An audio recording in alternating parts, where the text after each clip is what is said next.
दुमका के दंगल में दिखेगा दावेदारों का दम। गढ़ बचाने में जुटा झामुमो तो भाजपा कर रही किलेबंदी। हेमंत ने खुद संभाला मोर्चा तो चढ़ गया सियासत का पारा। नमस्कार, आजाद सिपाही विशेष में आपका स्वागत है। मैं हूं राकेश सिंह। झारखंड की 5वीं विधानसभा के लिए पिछले नवंबर दिसंबर में हुआ चुनाव कई मायनों में ऐतिहासिक था। लोकसभा चुनाव के 6 महीने बाद हुए विधानसभा चुनाव ने भारतीय लोकतंत्र के उस करिश्माई स्वरूप का प्रदर्शन किया था जिसके बारे में कहा जाता है कि भारतीय मतदाता दुनिया के तमाम देशों के वोटरों से अधिक परिपक्व हैं। लोकसभा चुनाव में मतदाताओं ने भाजपा को प्रचंड समर्थन दिया था, लेकिन विधानसभा चुनाव में उसे पूरी तरह धूल चटा दी। झारखंड में पहली बार गैर भाजपा दलों की पूर्ण बहुमत की सरकार बनी और झारखंड अलग राज्य के लिए चलाए गए आंदोलन के कमान संभालने वाले झामुमो और उसके सहयोगी दलों को सत्ता हासिल हुई। इन दोनों चुनावों की अगर तुलना करें तो एक बात साफ हो जाती है कि झारखंड की उपराजधानी दुमका को झामुमो का गढ़ वैसे ही नहीं कहा जाता है। लोकसभा चुनाव में दुमका से झामुमो को हार मिली, लेकिन विधानसभा चुनाव में यहां झामुमो ने एक बार फिर परचम लहरा दिया। अब यहां उपचुनाव की सरगर्मी शुरू हो गई है। मुख्यमंत्री हेमंत सोरेन के इस कार्यकाल का ये पहला उपचुनाव है जिसमें झामुमो की प्रतिष्ठा तो दांव पर लग ही गई है। पहली बार वो सत्ता में रहते हुए अपने गढ़ में चुनाव लड़ने जा रहे हैं। वहीं संथाल परगना के एक और कोण बाबूलाल मरांडी इस बार अलग भूमिका में हैं। उन्होंने भगवा अपना लिया है और दुमका चुनाव में उन्हें भी भाजपा में अपनी सार्थकता सिद्ध करनी है। इसलिए दुमका में इस बार दावेदारों के दम की कठिन परीक्षा होगी। हेमंत ने खुद यहां मोर्चा संभाला है तो भाजपा भी पूरा जोर लगाने की तैयारी में है। दुमका के दंगल पर आजाद सिपाही ब्यूरो का खास विश्लेषण। वाकया पिछले साल दिसंबर का है। विधानसभा चुनाव का परिणाम घोषित हो चुका था और नई सरकार के शपथ ग्रहण की तैयारी चल रही थी। झामुमो कांग्रेस राजद गठबंधन के नेता हेमंत सोरेन ने बातचीत के दौरान कहा कि भाजपा की ये हार झारखंड से उसकी विदाई का संकेत है। हेमंत ने जब दुमका सीट छोड़ी तब उन्होंने कहा था कि दुमका तो झामुमो का घर है, वहां के चुनाव की चिंता नहीं है। हेमंत सोरेन के इस आत्मविश्वास में कितना दम है, ये दुमका चुनाव में सामने आ जाएगा। दुमका में चुनाव कार्यक्रम की घोषणा नहीं हुई है, लेकिन झामुमो अपने इस गढ़ को बचाने के लिए मैदान में उतर गया है। हेमंत को पता है कि थोड़ी सी चूक भी महंगी पड़ सकती है। वो अपने घर को चुनावी झटके से सुरक्षित रखने के लिए 3 दिवसीय दौरे पर दुमका पहुंच गए हैं। इस दौरान वो कई कार्यक्रमों में शामिल होंगे, लेकिन उनका असली लक्ष्य अपने वोटरों को सहेजना ही होगा।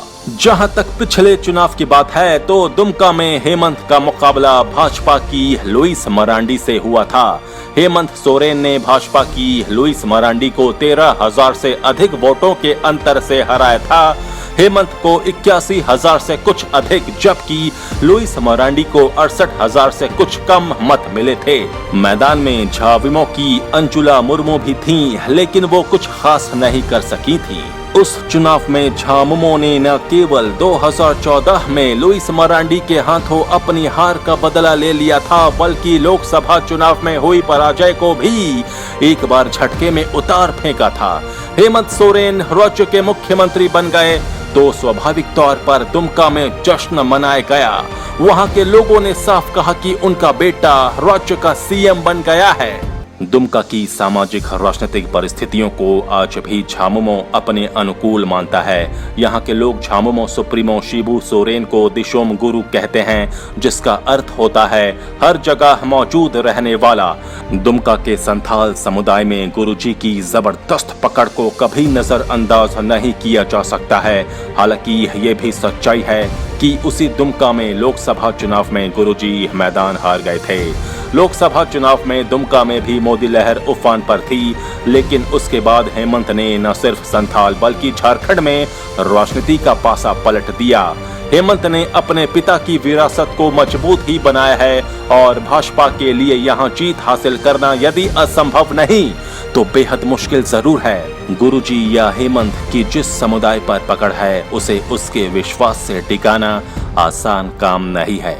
ये सच है कि पिछले 9 महीने में दुमका में बहुत से बदलाव हुए हैं। केवल दुमका ही नहीं, झारखंड का सियासी माहौल भी बदला है। कोरोना संकट के दौर में और अब अनलॉक के दौरान झारखंड सरकार कई तरह की समस्याओं का सामना कर रही है। विपक्ष पूरी तरह हमलावर है, लेकिन उसके पास सरकार को घेरने के लायक मुद्दा अब तक नहीं है। दुमका के लोग भी मानते हैं कि हेमंत सरकार को अभी तक ठीक से काम करने का अवसर भी नहीं मिला है। ऐसे में विपक्ष अपने मुद्दे से हेमंत को कितना घेर पाएगा ये समय बताएगा। लेकिन बाबूलाल मरांडी के भाजपा में आ जाने से भाजपा को संथाल में ताकत जरूर मिली है। विधानसभा चुनाव में भाजपा को पटकनी देने के बावजूद हेमंत सोरेन कोई चांस लेने के पक्ष में नहीं है। वो जानते हैं कि दुमका में उनकी अग्नि परीक्षा है, इसलिए वो खुद मोर्चा संभाल चुके हैं। अपने 3 दिवसीय दौरे में वो समाज के लगभग सभी वर्गों से मिलेंगे और फीडबैक लेंगे। ये बताता है कि दुमका चुनाव को लेकर हेमंत सोरेन कितने संजीदा हैं। उम्मीदवार के चयन को लेकर भी उन्होंने अपने सभी विकल्प खोल रखे हैं। झामुमो के भीतर इस बात को लेकर लगभग सहमति है कि यहां से शिबू सोरेन के परिवार का ही कोई सदस्य ही प्रत्याशी बने, ताकि गुरुजी और हेमंत सोरेन द्वारा किए गए कामों को आगे बढ़ाया जा सके। हेमंत इस दौरे से लौटने के बाद ही उम्मीदवार के नाम पर विचार करेंगे, इस बात के पूरे संकेत हैं। इस बात में कोई शक नहीं कि दुमका में इस बार दावेदारों के दम की असली परीक्षा होगी। झामुमो के लिए पूर्ण बहुमत में सत्ता में रहते हुए चुनाव लड़ने का यह पहला मौका होगा, तो दूसरी तरफ भाजपा की पहली बार विपक्ष में रहकर चुनावी मुकाबले में उतरेगी। झामुमो और खासकर हेमंत अपने दुर्ग को उस प्रहार से बचाने में अपनी पूरी ताकत लगाएंगे, जिसकी तैयारी भाजपा पिछले 9 महीने से कर रही है। यदि इस किले में जरा भी दरार पड़ी तो ये हेमंत के लिए बड़ा आघात हो सकता है। इसलिए अभी से वो अपने काम में जुट गए हैं, ताकि विपक्ष के लिए दुमका में कोई स्पेस ही नहीं बचे।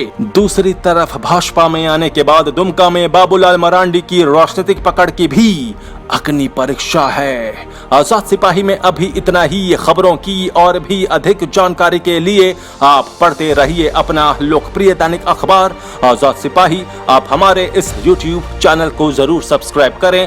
आप हमारे Facebook पेज को भी जरूर लाइक करें। जुड़े रहिए आजाद सिपाही के साथ। धन्यवाद।